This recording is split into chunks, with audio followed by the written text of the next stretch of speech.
Hello, ladies and gentlemen, and welcome again to Syriana Analysis. I'm your host, Kevork Almassian. Thank you very much for tuning in to today's live streaming. I appreciate you all, whether you're watching this stream on YouTube or on Rumble.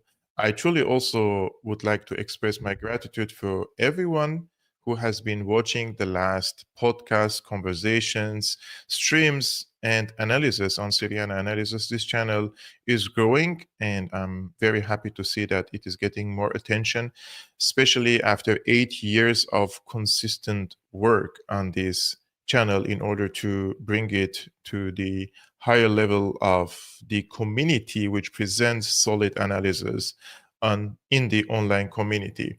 So this job, however, couldn't be possible and couldn't be successful without you. You're the ones tuning in regularly. You're the ones watching and liking and sharing and supporting this channel in different ways, including financially. So I'm very grateful for this work. Yesterday, I interviewed the former Indian foreign minister. So if you're also interested in that, you can check this conversation with him. It was fascinating for me because there were certain aspects that he himself mentioned about the foreign policy of India. You don't have to agree with the Indian foreign policy or some of its domestic policies. However, when he mentioned India as a balancing force in the region between China and Russia, I understood why India is interested in better relations with Russia, because from the Indian perspective, they also see that Russia doesn't want to put all its eggs in the Chinese basket, because probably in the future some disagreements may rise and Russia cannot be relying entirely on China. Therefore, Russia also wants to diversify its relationship with the Indian continent, because it is almost a continent itself. And this was really important for me because for a long time, I've been only focusing on Russia and India. And in this case, it was for me a time to learn, let's say. That's why I was more silent. So in today's video, I'm not the one who's going to be silent. I'm the one who's going to speak in this entire 1 hour stream. And today's stream is going to be more a commentary. It's not going to be like a conversation with someone or, let's say, hard geopolitical analysis. It's going to be more commentary, especially about the ongoing persecution against different communities in Syria, especially from what they call the minorities. I myself, I don't really agree with the term minorities, because if you say minority, it indicates like these minority groups aren't really Syrians and like they're like aliens. But this is something that the press is trying to establish in our minds, including myself. I'm also a victim of this propaganda, and I'm many times I have mentioned minorities. I think it's fair to say Syrian communities who belong let's say, belong to other religions or sects and not from the Muslim Sunni community. And that doesn't mean that the majority, and in this case, the Muslim Sunni community, is persecuting the minorities. No, there is this minority of radical elements, takfiris, in the Sunni community. Some of them, 30% of them, are multinational. They came from all around the world, and they're the ones now committing heinous acts against the communities or the weaker communities, let's say, in the Syrian society. And it's very important for us to shed light, because this was something that we knew it's going to happen. And that's why we warned against it. And this is something that I would like to start our conversation, like why I create content and why many other people created content for over a decade, warning against a regime change in Syria, because we knew that once there is a regime change, a power vacuum, this is going to be the result. And it's not like we are prophets and we can see the future, but we can study the previous examples and we can connect the dots and we see the sequences of the events. And also we can compare the societies in Syria with the societies in Iraq or in Libya, and we see what are the similarities and what are the differences and who are the powers intervening in these countries, just for us to come to certain conclusions. And in this case, it was like so clear what is going to happen in Syria if a regime change happened or happens, and that's why we warned against it. However, there are some people prefer to stay silent. I understand. Some people do not want to put their faces. Some people do not want to create problems for themselves or for their families. I understand. Not everyone wants to be vocal and push against these type of policies, destructive policies in the region. However, what strikes me is the people who blame the people who speak against this type of policies. So today I received a message from a colleague. He is an academic. He is, I think, now a PhD candidate or something in political science. And he basically told me that my posts against these terrorists in Syria endanger the safety and security of the Christians and the Armenians in Syria. And I was so shocked to read this message, because basically what I'm doing here, before the regime change, I've been telling the people that this is going to happen. And these academics and these journalists were either silent about the inevitable result of such a regime change, which we were speaking about, and they were telling us you're Assadists, you're fear-mongering, etc. And once the regime change happened and the persecution and the crimes started to occur and happen against the Christians or the Alawites or the Shiites or the Druze or the Kurds or the Yazidis or the Ismailis and even the Sunnis who are against HDS, right? Now that it is happening, as we warned, now we are the ones who are blamed, and I'm receiving messages from people telling me that I am endangering the Christian or the Armenian communities in Syria, and that is so absurd. First of all, if there is anyone to be blamed, is these terrorists. The terrorists are the ones committing these crimes. Secondly, we need to blame the regional and international powers who gave the weapons, the ammunition, the training, the logistics, the intelligence, and finally, the political legitimacy.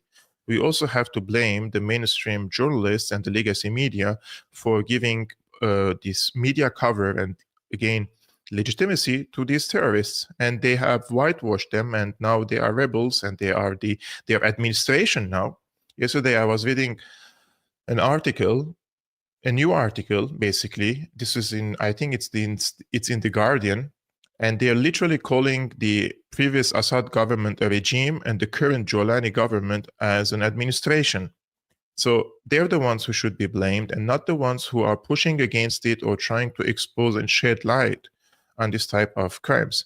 And I would like to also mention one more thing. If I'm someone who was silent before the regime change, right?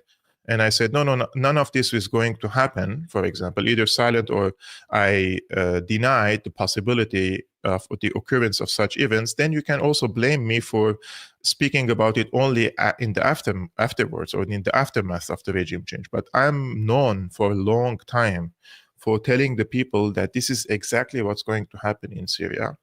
If a regime change happens by HDS, Muslim Brotherhood, ISIS, Nusra, Jaish Islam, the Islamic Turkestan Army, the Uzbekis, all these groups, right?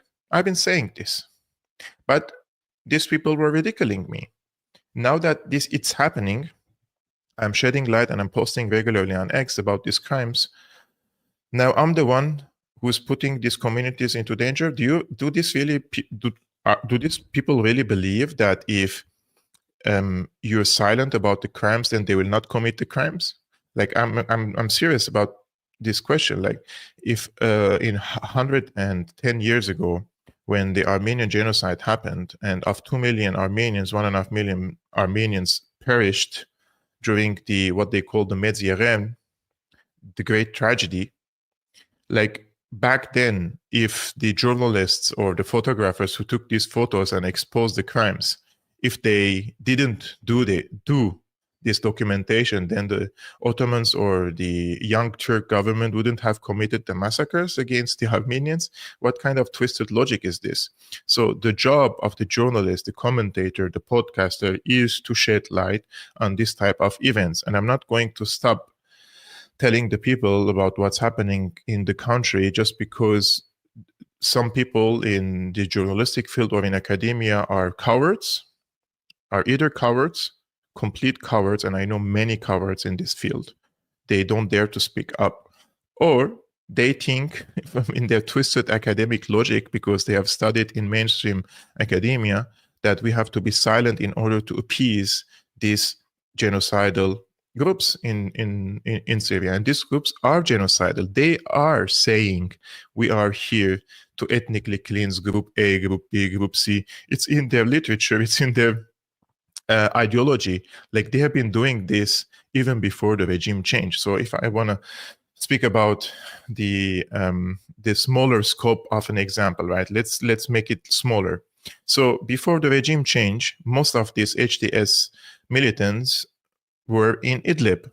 So how was the situation in Idlib before the regime change? The situation was that this place is an Islamic emirate, and put the Islamic and the emirate between quotations and between brackets, and they have ethnically cleansed the Christians, they have ethnically cleansed the Kurds, they have ethnically cleansed the Jews, they have ethnically cleansed the Alawites, and they have killed the remnants of these communities. They have destroyed the churches, they have destroyed the Alawite shrines. They even they opened the graves of famous personalities and took them out of the graves. I mean, this stuff has been happening for 14 years. It's not like we just discovered that HTS is a criminal organization, or Al-Nusra or the groups affiliated with HTS. No, the experiences of the past years clearly show that these groups cannot coexist with other groups, because they believe in a one-color state, and they believe in a fascist theocratic state.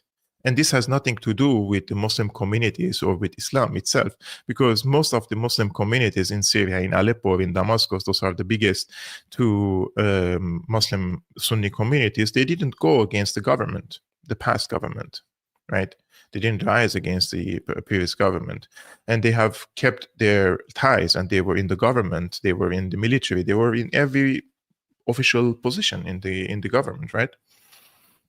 So I think in this case, it has to be made clear to these people that the ones that are causing this type of sectarian tensions are the militants themselves, these terrorists, their international and regional backers, and the legacy media. And if you point your finger to me, I think you're directing to the wrong direction in this case. And one of the examples, like, I'm going to show you some examples now, right? Loves Assad, but not enough to live under his rule. Assad is gone, brother. If you love Jolani now, so you should go to Jolani and live under Jolani. I think that would be amazing to see you living under Jolani. So Democracy Now!, which has become one of the mouthpieces of the establishment recently in the past years, they have hosted one of the BBC journalists, and this BBC journalist has made the most, in my opinion, hateful intervention and commentary on Democracy Now! Her name is Lina Senjab. She is a Syrian opposition activist, apparently, and she was hosted by Democracy Now! Iron Matter says, Democracy Now! Recently hosted a BBC journalist in Syria who spread outright sectarian incitement without any pushback. So here, Lina Senjab claims that, quote, most of the Alawite community are supportive of former President Assad, and they had contributed or been part of the crackdown, the brutal crackdown on the Syrians, arrests, torture in prison, and killing. Now, this is important note from Aaron Mattis. He says, note that how she separates the Alawite community from the Syrians, as if they are a separate group. She also declares that most of their community is complicit in crimes, as is regular Alawites are responsible for the Assad government. To the extent that Alawites and other minority groups did support the government, that's mainly because they were under the threat from the sectarian insurgency dominated by foreign-backed groups like Al-Qaeda, a reality that is completely whitewashed here. Let's take a look what she has to say, this, I would say, sectarian journalist. That, calling for these protests, it had a different agenda behind, because the Alawite community are worried about prosecution. Most of the Alawite community are, supportive of President Assad or former President Assad, and they had contributed or been part of the crackdown, the brutal crackdown on the Syrians. Arrest, torture, imprisonment, and killing. So they will be prosecuted, and that's why they are, out and about trying to put pressure so there would be a general amnesty on the Alawite community. This is something that is impossible to happen because the families of those who died in prison, the families of those who were bombed and tortured to death or disappeared, they need justice. They need answers about what happened to their family members, and there's no way for peace and stability to happen in Syria without a prosecution, without a legal system that will hold those who have blood on their hands accountable for the sake of reconciliation in the country. So basically, what Lina Sinjab is saying in this case, she's accusing entire community, a religious community in Syria, of not only being pro-Assad, but rather being its military hand or the persecution hand, and the community which committed the crimes against the Syrian people. She took the Alawites out of the Syrian society and portrayed them as aliens in the Syrian society, and they were the henchmen, the thugs, the criminals, the killers in the hands of the Assad government. Therefore, peace is not possible with them until there is prosecution. And we all know what prosecution means under HDS. This type of talk creates sectarian violence in the country. I've seen countless of videos. If I was able to show you on YouTube, I would just play these videos, and 1 hour it will just play itself. The entire show would be just about the crimes and the public executions against men from the Alawite community, only for they're only accused of being part of a religious community without any due process, without any criminal case against them, without any prosecution, without court, without trial, without nothing. I mean, we've seen this video of the current Justice Minister of Syria. There are 2 videos of him from 2015 overseeing executions of 2 women in Idlib accused of adultery, right? Even in that case, they did some court case against them. And these courts were, of course, these unevolved, I would say, criminals who pursue their sadistic criminal intentions and motivations against women and and against the weaker elements of the society. So even in that case, there was some sort of prosecution. But in these cases that I'm seeing, it's just summary executions in the streets. And some of these militants committing these crimes are not even Syrians. They don't even know if this person was part of the Assad regime, if he committed a crime, if he was from the security apparatus, nothing. They're just asking you one question: what's your religion? And accordingly, they decide whether you deserve to live or to die. That's not justice. That's not a revolutionary idea. That's not prosecution. That's not fair again for anyone.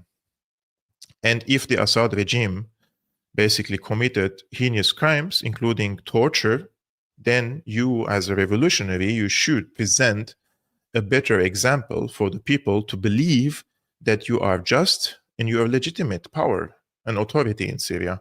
But if you're copying the crimes committed by the Assad regime, then you're just becoming a second version of it. The other day, I read a post from a Syrian woman saying that the only freedom that the Syrians got after the departure of Assad is the freedom to curse Assad. Can anyone in Syria now, a journalist in a respectable newspaper or TV outlet or anything, podcaster, anything, can anyone now post a video or write an article delegitimizing Jolani and say he's not legitimate and he should be gone and or expose all these crimes? Can any journalist do that? I dare. None. This person would be decapitated tomorrow if anyone now criticizes Jolani enough that causes damage to the reputation of HTS in Syria. If you're a Syrian or non-Syrian and you live in Syria, I dare you to write anything. I'm daring the people who support, of course, HTS, right? Those who don't support HTS, we say in Arabic, la hawla wa la quwwa. They just have to accept this bitter reality.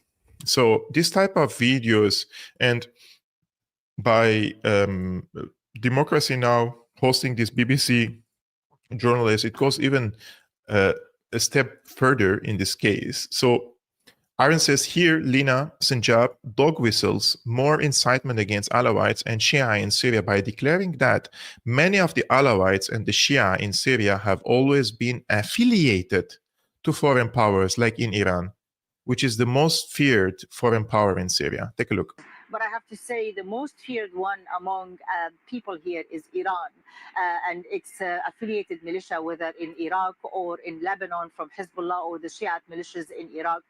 They're worried about them, interfering in the society, causing, disruption and causing instability, especially that many of the Alawites and the Shia in Syria have always been affiliated to foreign powers like in Iran, and they are worried that this is going to continue.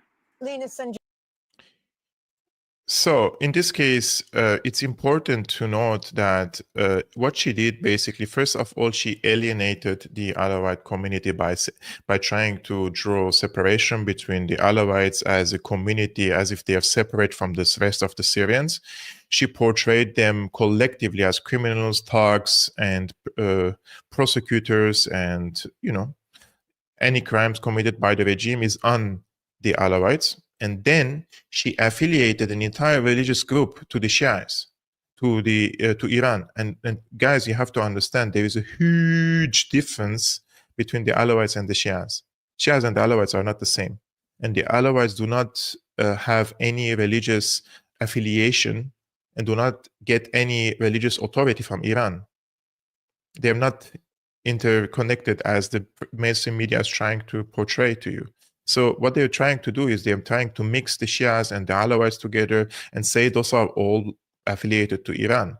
And she's the one creating and constructing this narrative that the most fearful power in Syria is Iran. Like, who said that?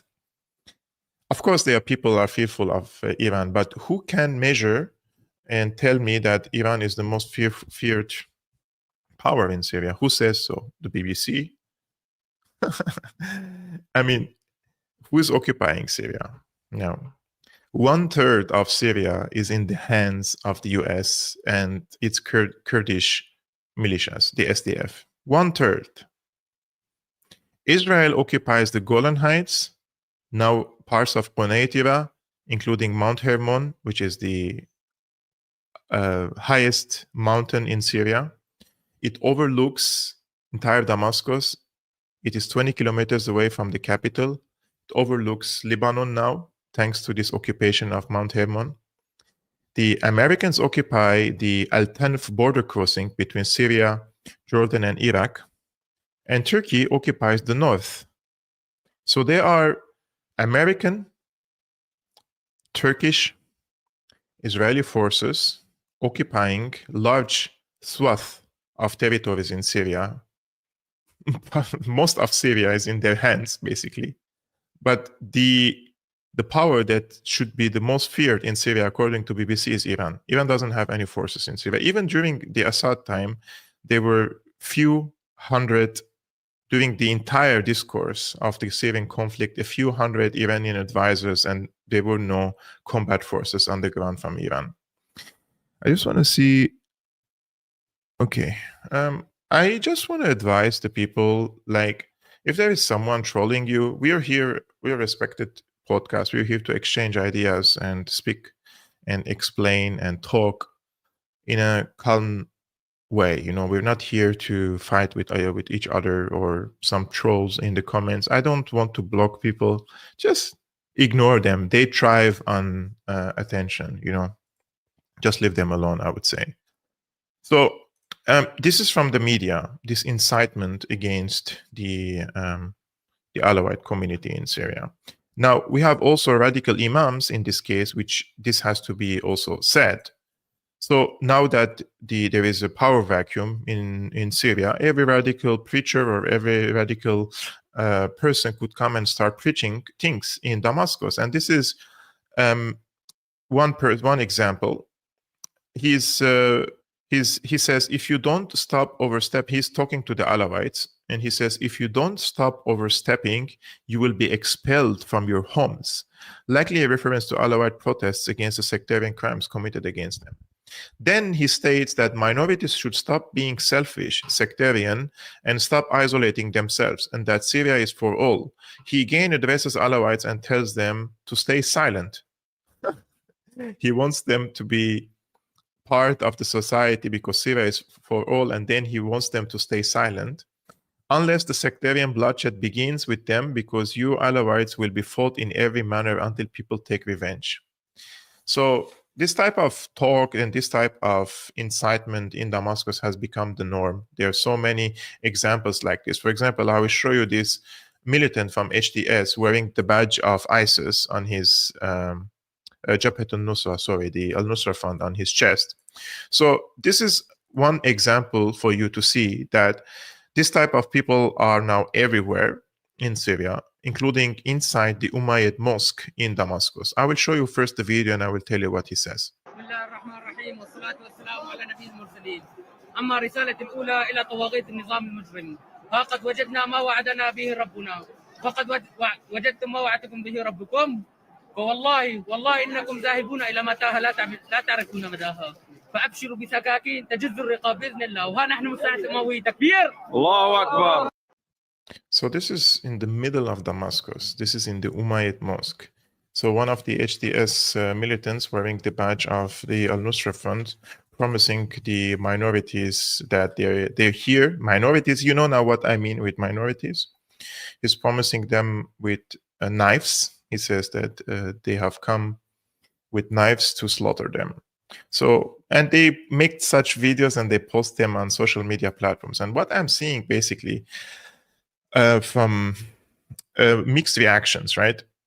From the people who support HDS. Some people are genuinely against it because they hated Assad enough to see HDS as an alternative. But now that HDS came to power and they see all this radical rhetoric and they want to pretend that they're against it, so they're criticizing it. But there's a considerable number of people supporting HDS and saying, guys, we're not saying what you do against the Alawites and the Christians is wrong. We're just asking you not to document these crimes on video.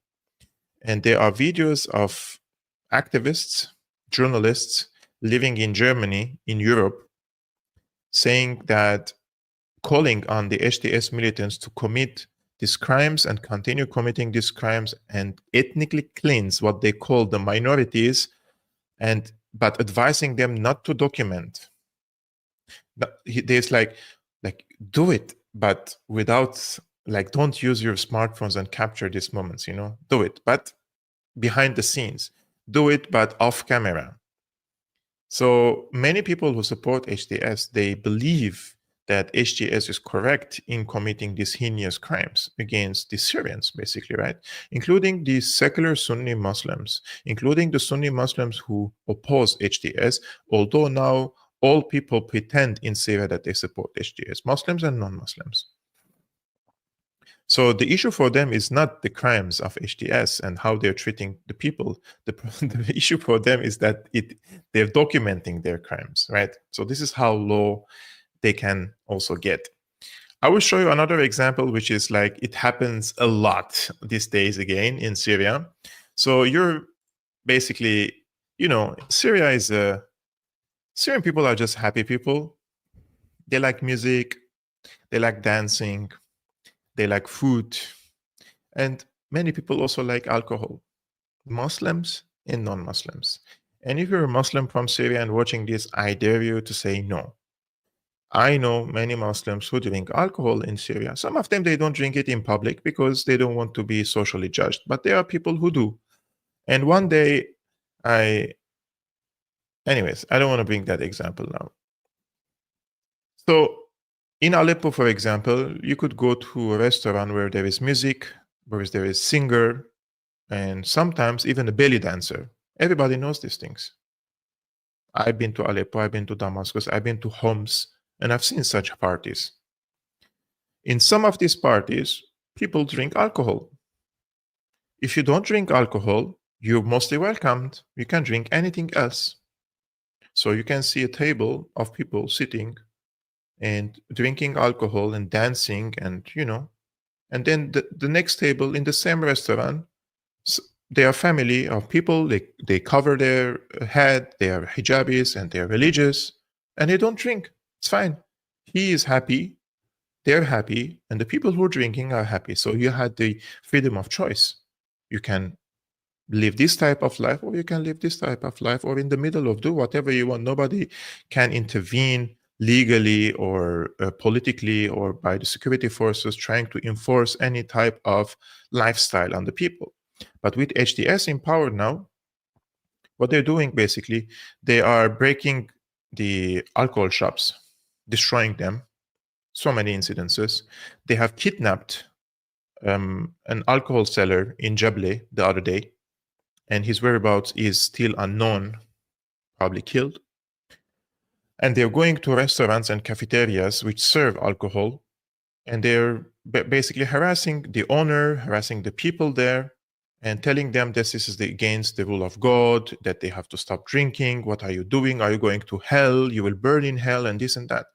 So it starts from kidnappings, harassment, and ends up with killing of people who want to sell or drink alcohol, right? So this is one example which I was able to show you. So this is a group of young men and women are eating, drinking, and smoking shisha at a restaurant in Latakia, when an armed jihadist preacher walks in with an automatic rifle, lecturing them about the sinfulness of not covering their hair and smoking. Welcome to the new Syria. Take a look. لاجل الله بدي ادرس الدخان، لاجل الله ما بدي اخرج زوجتي من بيتها الا منقبه، رايت صرفت من بعض والله كيف طالع زوجته متبرجه، لذلك كل شخص منا يا اخوان من الان يبني عهد مع الله عز وجل، كل معصيه بدي اتركها لاجل مين؟ لاجل الله سبحانه وتعالى، انه هو الغفور الرحيم، نسال الله سبحانه وتعالى ان يغفر لنا ذنوبنا ويكفر عنا سيئاتنا. جزاكم الله خيرا على حسن استماعكم. هذا والله اعلم ولكن اكثر الناس لا يعلمون وجزاكم الله عن الخير. If you're Syrian, you know very well that if you're sitting in a restaurant or a cafeteria in Syria and somebody like this comes in, what would you think about it? Like, you would be scared, right? And they have the guns now, and they ask everyone to disarm now, including, by the way, the people in Al-Qunaytira, which is on the border with Israel. It's like they're letting Israel to advance more inside Syria. But at what point in the recent history of Syria was this possible? At what point? Like, if you were born in Syria in the 40s, 30s, 20s, and afterwards, till today, when was the last time something like this happened? Never. No one can come and tell me that such things or such an example was possible before the regime change in Syria. Like, you had everything, right? Even at some point, the casino in Damascus, which was closed later after a big pressure from the conservative community in Damascus. But all in all, if you wanted to live a conservative life, you go to every day to mosque or cover your head or even wear a niqab or burqa or whatever. Nobody touches you for living a certain lifestyle. But those who wanted to drink, like when I used to live in Aleppo, my best restaurant that I used to go with my friends. Now, many people would think this restaurant was one of these famous restaurants. It's not. It was a popular restaurant called Antab. It was a Kurdish restaurant, and I think this was in Sheikh Maqsood, the name of the area. Yeah, it was in Sheikh Maqsood. This was a Kurdish restaurant, and they served the best food, but they also served the best arak. I've never drank arak like this in my life. Now I don't drink alcohol at all. It's not about religion at all. It's just I find alcohol very poisonous and bothering me all the time. Even in small quantities. I stopped drinking alcohol a year and 2 months ago. I don't feel the urge to drink alcohol at all. I'm not giving you now any advices, but if you drink a lot, I truly, with the bottom of my heart, as a friend, as a brother to you, I advise to not. It's so poisonous and causes lots of problems, health issues, and your tolerance gets higher and higher and higher. It's crazy. I have family members who died from alcohol, so I'm not afraid of that examples because I used to drink in small quantities anyways, but I don't feel the urge to drink anyways. Now, one of our friends on X, she brought a personal example from her town, basically. Angie, she says, my mother's cousin was abducted 3 days ago on his way back to Masyaf. He was followed, then stopped after an HTS checkpoint. They dragged his wife, who is fighting stage 2 cancer, out of the car. They beat him, abducted him in his own vehicle, and left her on the side of the road. We are still unable to obtain reliable information on his whereabouts, but we believe he is being held along with at least 1,000 others in Idlib. I don't do this often, but I'm asking for prayers for him and his family. So this Armenian or Christian academics or journalists who are upset about my reporting, maybe they should answer some serious questions about the whereabouts of the people who are kidnapped by HTS and they're harassed for basically wearing a cross on their chest.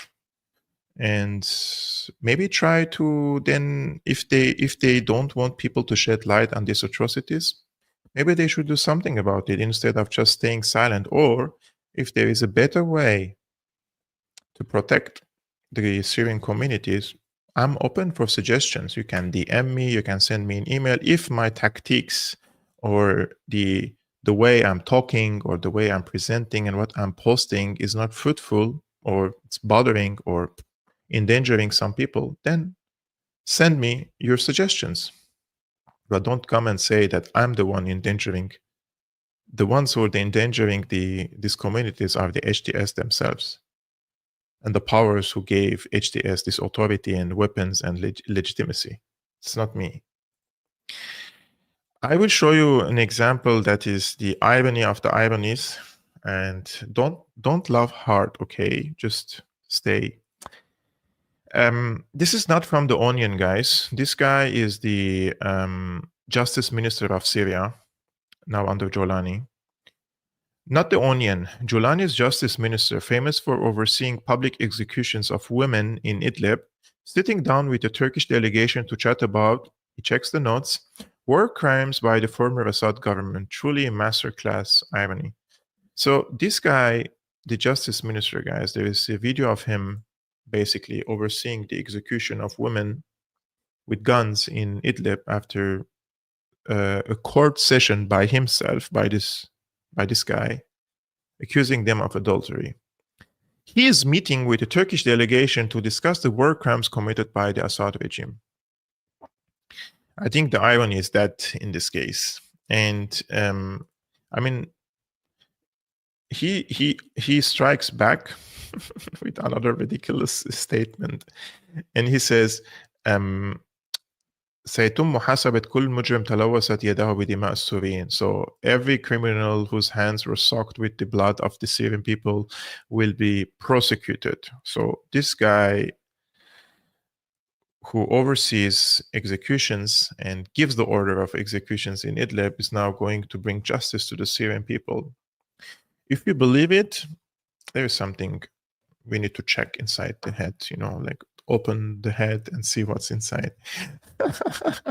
So these HTS trolls who were trolling us in this live chat, where are they now? Maybe they left. If you were following the Syrian war, I'm sure that in 2014 and 2015, you watched horrendous crimes by ISIS. But there was one video which I remember very, very well. I don't know if you remember this case, guys. This was in July 28, 2015. This is by The Express. A new law for Islamic State. Sikh ISIS jihadis force young boy to carry out beheading. So this young boy, I don't know if you remember this video. So I don't want to show the rest of the photo because it's gruesome. The evil murder took place in Syria after the army officer was captured by ISIS jihadis at a checkpoint. So there was a Syrian soldier captured by ISIS at a checkpoint, and they forced a child, he was 8 years old, stare blankly at the camera while clutching a dagger. He then slices the throat of the defenseless man who has his hand tied behind his back. The barbaric act took place in the ancient city of Palmyra. Now, if you remember this case, which I do, and I remember the video very well, then I will show you a video which may shock you. So this is from a Syrian page. He says, the tomb of the unknown soldier in the capital of Damascus used to contain the most beautiful museum and garden in Syria, where school trips are organized annually. Today, it has become a stall selling potatoes and biscuits, and the platform for Takfiri organizations after they stole everything that was inside it. So this is the young person that you can see here. I will just... This is the same guy who was 8 years old in 8 years old when 2015. So 5 and 5, almost 10 years passed, right? So he's now 18 years old, and he's here in Damascus now. He's in Damascus, and now he's preaching. I mean, how low we could get. Like, look at these faces now. So this is the situation now in Syria. So if you say that these people don't have the intention to commit this type of crimes against the rest of the communities in the country, including the Sunni Muslims, and if you think that not reporting about them is going to help, I don't know what to say. I don't know what to say. Syria is in the hands of terrorists. And I don't use this term like lightly, because if you turn on your mainstream press, anyone who fights against US imperialism is a terrorist. They are not one of these types. They are self-professed and acknowledged terrorists.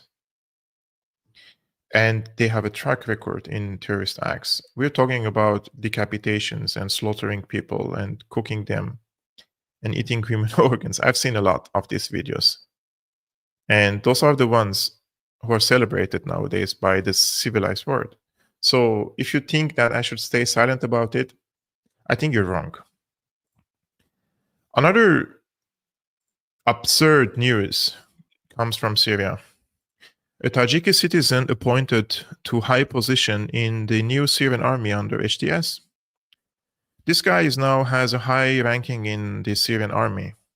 Saifuddin Tadziboev, a 41-year-old native of Tajikistan, has reportedly been appointed as the commander of the operational headquarters in the Ministry of Defense for the newly formed HTS government. Tadziboev, who hails from the Spitamensky district of the Sugd region, has been wanted by Tajik authorities for his alleged involvement in foreign armed conflicts, mercenary activities, and terrorism. Previously a commander in the militant group of Jama'at al-Tawheed wal-Jihad, which collaborated with Hayat Tahrir al-Sham, HTS, against Syrian government forces, Tadziboev has been active in Syria since 2013. Both groups, which include numerous fighters from Central Asia, have been labeled terrorist organizations by several countries. On January 3, bloggers affiliated with HTS announced his new role in the Syrian Ministry of Defense under the transitional government formed after the December 9, 2024 overthrow of President Bashar al-Assad. This guy confirmed the appointment in interviews with the bloggers, stating he already began his duties. Reuters previously reported that foreign fighters have secured positions in Syria's new armed forces, with 6 out of 50 posts in the Ministry of Defense allocated to non-Syrian nationals. So this is around 10%, 11%, or 12% of the Ministry of Defense are multinational. A source from Tajikistan's security forces confirmed on January 5th that they were aware of Taziboev's appointment. Since 2013, Taziboev, alongside his brother, has been involved in fighting for terrorist groups in Syria and recruiting other Tajik citizens. He is wanted in Tajikistan, and a case has been opened against him, the source told Radio Ozodi. Taziboev is also listed on the National Bank of Tajikistan's database of individuals connected to terrorism, making any financial transactions with him illegal. Before leaving for Syria, Taziboev was a member of the banned Islamic Renaissance Party of Tajikistan. He briefly headed the party's branch in the Spitamensky district in 2012, but later left its ranks. The IRPT was declared a terrorist organization in 2015, a designation its leaders have denied, claiming political persecution. Taziboev has since risen in rank within militant groups. Bloggers linked to HTS claim he was recently awarded the rank of colonel, though it remains unclear if he has obtained Syrian citizenship. Tajik authorities report that over 2,000 Tajik citizens joined conflicts in Syria and Iraq between 2013 and 2017, with most fighting for the now defeated Islamic State. Approximately 400 Tajik fighters are believed to have remained in the Idlib province, a stronghold of HTS, since 2015. Taziboev's high-profile appointment has reignited concerns in Tajikistan about the involvement of its citizens in foreign conflicts and the threat posed by the potential return. So, one of the commentators here was hilarious. He accused me of being racist because I posted about this, asking, are you against other races or something? No, I'm not against other races. I'm against other races coming to slaughter me in my own country. I'm not against other races. It's crazy. So the topic of today's stream was about Jolani, basically talking about Palestine, right? So Jolani has an old video, basically. We don't know how old is this video, probably 10 years ago or something. He's talking about Palestine, and he's how the second intifada in Palestine motivated him to become a jihadist, basically. And for those who remember the second intifada was in its entirety non-Islamic. It wasn't an Islamic uprising. It was a civil uprising, right?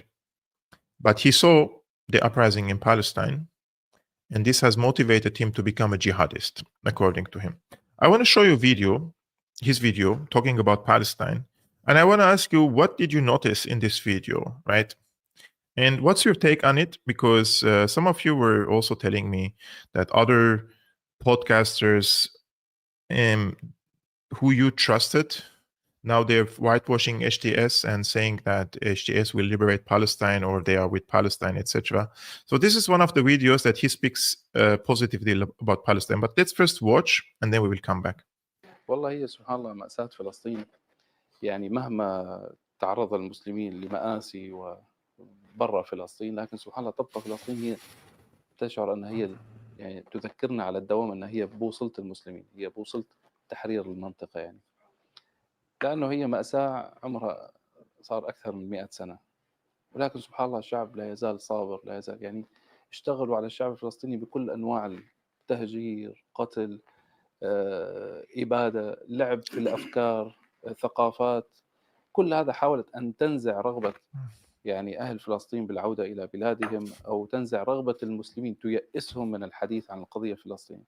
لكن يقدر الله عز وجل كل فترة، كل عقد، يعني في العقد الواحد مرتين أو ثلاث تحدث أحداث يتذكر فيها المسلمين أهمية هذه القضية، وأهمية وأنها هي قبلة المسلمين الأولى، وأنها يعني هي واجب كبير على المسلمين بأن يعني يسعوا إلى تحرير هذه الأرض وإلى نصرة هذا الشعب يعني.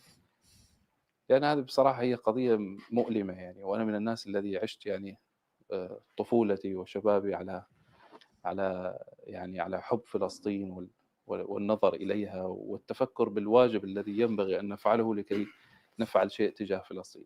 وبالحقيقة هي التي يعني وجهتني إلى طريق الجهاد وإلى من حيث أشعر ومن حيث لا أشعر. يعني بحثت أنه ما هو الواجب الذي يجب أن نقوم به، وأنا مثلي كثير من الشباب طبعا الملتهب لما يجري في فلسطين. كان في ذاك الوقت كان وقت الانتفاضة سنة 2099، فكان سبحان الله المشاهد تدمي القلب. So, what did you notice in this video?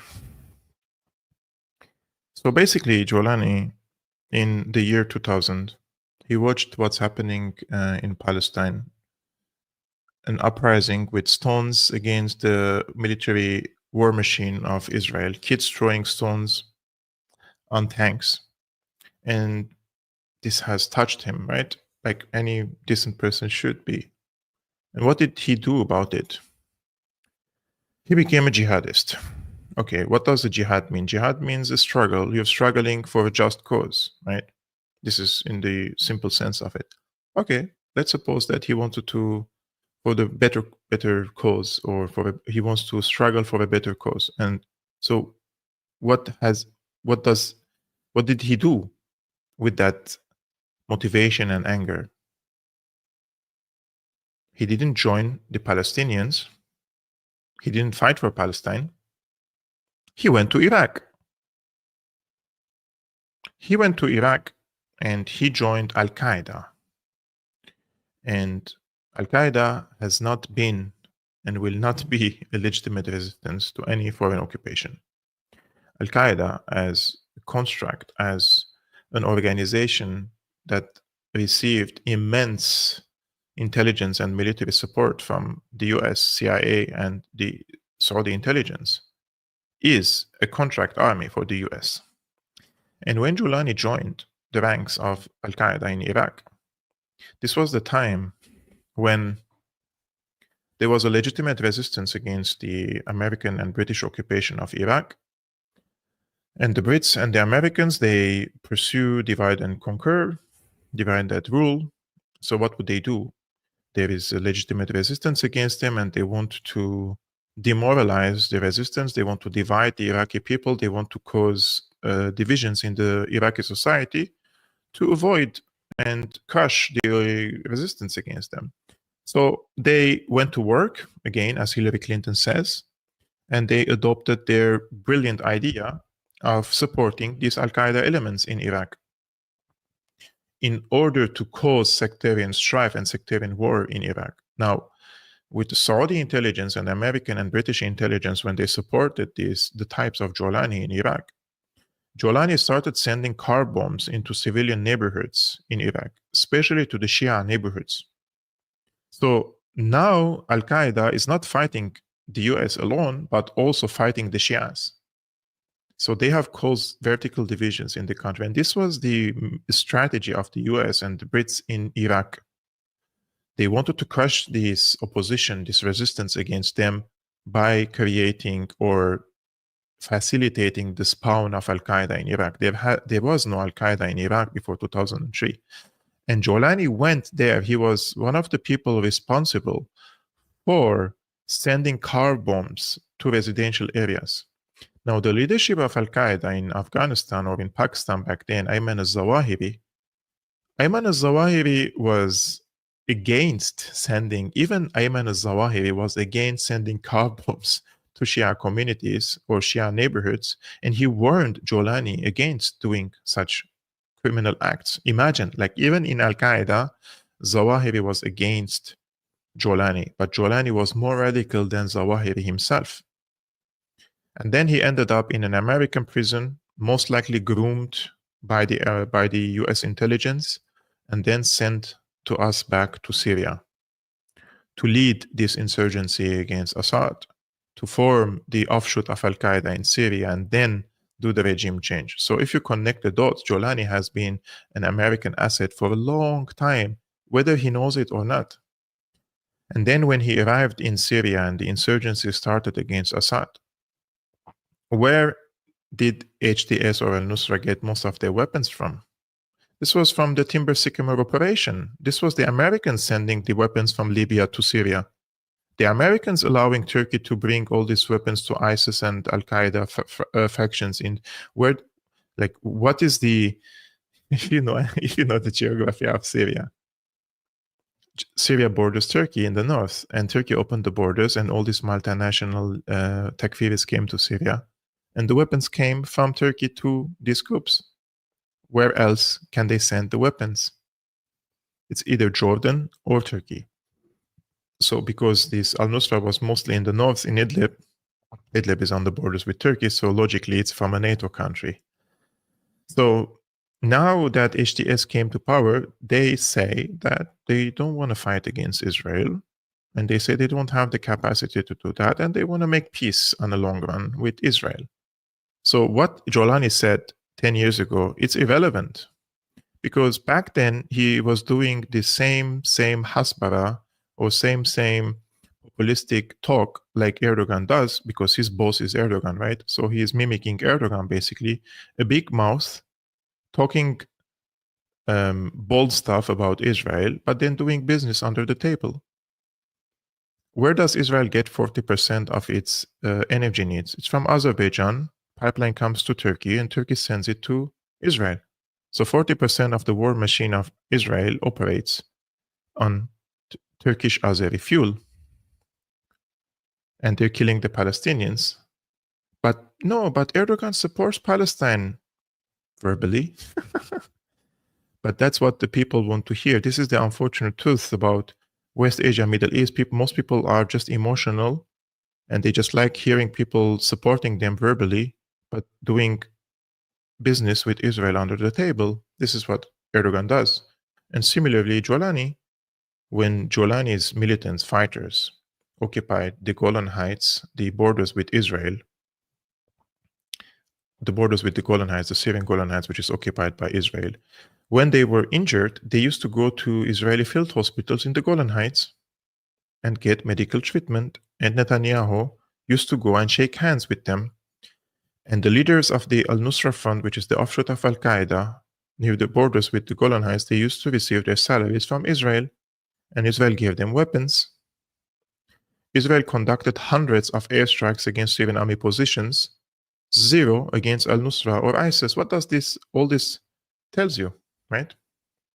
So now Jolani comes and says like things like this.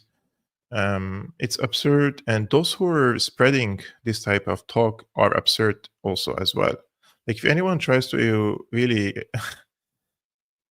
convince you that HTS and Jolani are somehow resistant from a resistant group and they're going to fight against Israel, they're either lying to you, because it's the politically correct thing to say now, because most people are now with the regime change, right? With the winning side, because many of them are cowards and they can't tell the truth. So they pretend like, oh, we were all the time with the revolution in Syria, but we couldn't speak because Assad was a dictator, you know?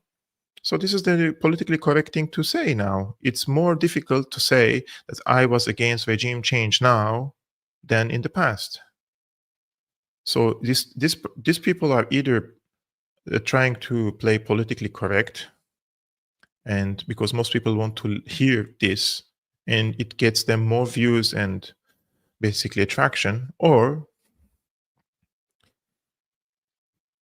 they completely misunderstood the Syrian conflict, right? Like, I don't want to go in depth into this, but it's so absurd to see people whitewashing HTS. If you're non-Syrian and you whitewash HTS, I truly hope that one day you and your parents and your family and your wife and your cousins and your relatives live under HTS. Like, is it unfair to wish something like this? If HTS is so good, maybe we should not be objecting against HTS rule, right? And remember, this week, Julani appeared on Al Arabiya, the Saudi-funded Al Arabiya, and he said basically, our military actions averted a major regional war involving Syria, Iraq, and Iran, which would have mobilized to counter an Israeli incursion into Syria. Julani also suggested that such a conflict could have drawn Turkey into siding with Iran. So basically what Julani said on Al Arabiya, that there was a serious danger of igniting a regional war in the region after Gaza and after the Lebanon, with the involvement of Iran in the Palestine case. And what they did basically in Syria, HTS, he said this He said this has averted a major regional war, which could have involved Syria, Iraq, and Iran together. And if this type of war happened, then Turkey will be forced to side with Iran. So what they did, basically, they destroyed a major element in the axis of resistance, which was Syria, and they have taken over Syria now, and they averted or stopped this regional war, according to him, which was waged against Israel from Yemen, Iran, Iraq, Lebanon, Syria, in support of the Palestinians. So what type of message he's sending in this case? So why don't we see his other statements where he says, like, he basically says that we helped Israel. And without Syria, there is no resistance. Everybody should understand this. If the people don't want resistance, it's fine. I'm not here to lecture anyone anything. I'm not patronizing everyone, but the people who say they want resistance against the American hegemony or Israeli hegemony, and they support and promote for HTS, they are delusional, the least to say.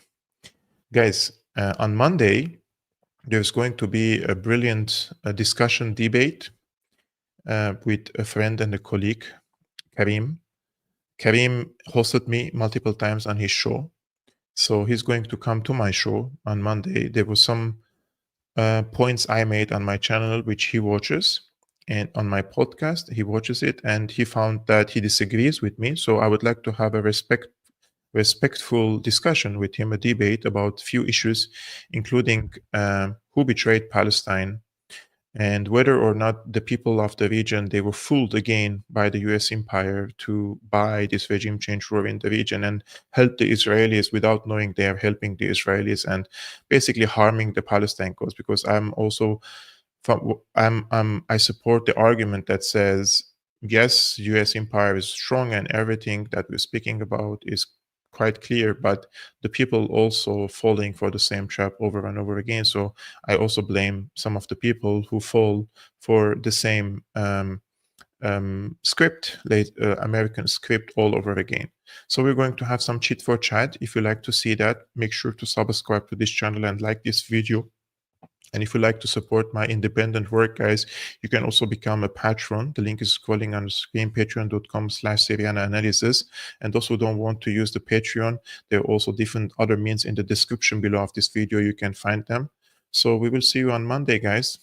I wish you a happy and peaceful weekend. Peace be upon you and upon your families.